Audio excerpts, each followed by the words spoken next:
You should tell me. I'm very curious. Your reputation now is as a right winger because Yeah. you did the Trump rally and told the Puerto Rico joke, which is a great joke. Thank you. You know, yeah. It was in the mix. It's a whole fucking conundrum. You would love to know the story because you would really understand it from a comedian's perspective. Like I'm going there to kind of, you know, to do this thing about how, you know, free speech, this and that, and make those kinds of jokes. But I had a whole thing written and planned, you know, to go into the teleprompter. And and that Puerto Rico joke was actually a joke that I had done a bunch in my stand-up, and it's part of a bigger joke with more front end and a longer back end.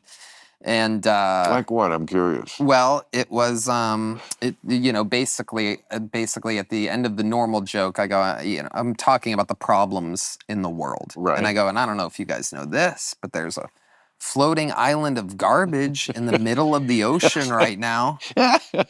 Yeah, I think it's called Puerto Rico. Yeah, And it's just the point of the joke is that people picture, obviously, Of in my course. mind, obviously, It's the Great Pacific Garbage Of course, Patch. it's the classic misdirection. Yes, which I'm obsessed with, by the way. I can't believe nobody ever talks about the fact that there's an island do. of plastic as big as Oh, Texas. I do. Yeah, On my show. it's I do. wild, right? Oh, I did a whole fucking thing. And the fucking, it's in the fish, it's in our sushi, Yes. which means it's in No, us. I've it's said in it our... here also. If there's anything that's going to get us, they could possibly fix a lot of the air pollution because there are new strategies and technologies that are coming online.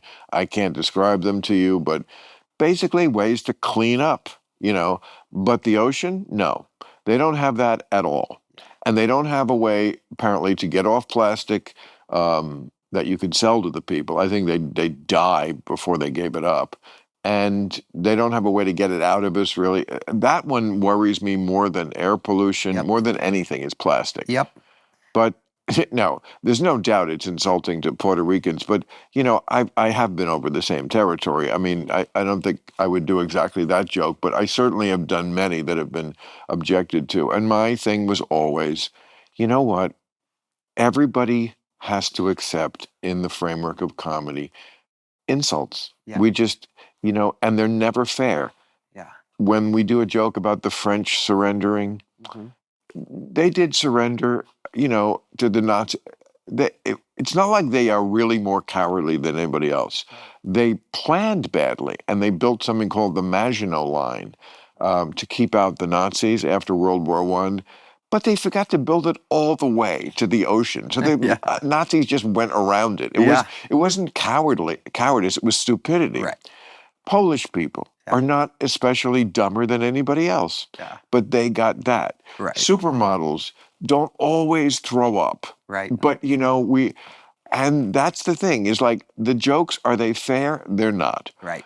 And we all just kind of have to suck it up for the sake of comedy. That would be my defense. I totally agree. Luckily, the Puerto Ricans, and I knew this going into it, and I knew it at the last second when I was doing it at 2:30 in the afternoon, which was another terrible problem. If there's one thing I was upset that was about, in the afternoon, that rally? It started in the afternoon, and it was supposed to go to the evening. When I got there, I go, when am I going up in this thing? And they go, you're up first. Can you imagine? Oh, you opened for the Trump rally. I went up after the goddamn national anthem. But did you do it because you're a supporter of Trump, or just because it's an opportunity and a paycheck?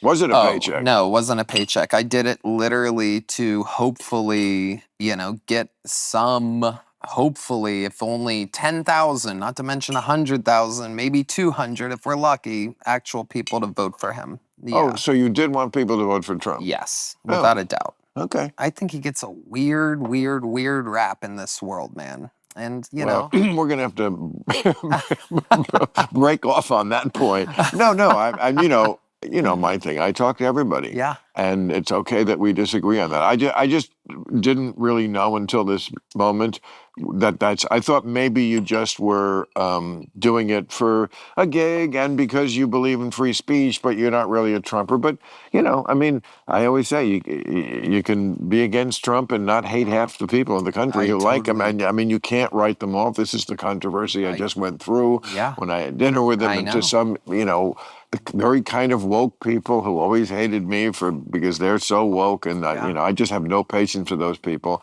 Yep. And I do think I won that one Yeah. because I mean, people understand, especially since I went right back to my job of doing what I've always done, which is criticizing him as much as I did before. It's not like I was taken in by him. Right. But I was going to be honest, and also I think it's great to have an open dialogue, no matter Absolutely. who it is, and it's just so pointlessly illogical to think, as the Democrats, some of them do, that if you have no power, which they have, you lost everything. You fucking lost everything, Yeah. and now you're also not going to talk to the people who have the power. Not, uh, and Trump is the kind of guy. I knew this even before I went Yep. there, but I certainly was confirmed. He's the kind of guy who everything is personal relationships. Mhm. Much more than say a guy like Obama, Mhm. who was very logical and all business, and like I don't think anybody felt like they were really close to Obama personally. Maybe like Valerie Jarrett or some people around him, Mhm. but like not other politicians. He wanted to be friendly with everybody, Yeah. but that's not like this guy's different. He comes from real estate and he comes from business in New York, and um, so the idea that you think you're going to do better by screaming, running out of the room, I'm not talking to you, Yeah. is just so bizarre to me. Yeah. Who did Um, he do that to? I what? didn't see that. Who did he do that to? Do what to? Run out of the room saying, "I'm not going to talk to you." Well, Or they're that's saying like a. that to him about him. The Oh, people who are right. Oh, criticizing yes. me, You're exactly right. the And I people who find that the to be people a who say, very. how could he have gone to Oh. the dinner? Oh, yeah. Gone to the dinner? Oh, yeah. It's dinner at the White House. Abs How could you not? Exactly. It's again, it would be different if I came out wearing the red hat. Yeah. It's like, Right. okay, somehow this succubus, Yeah. put his snake tongue down my throat, and now I'm. Yeah. But that's not what happened, Right.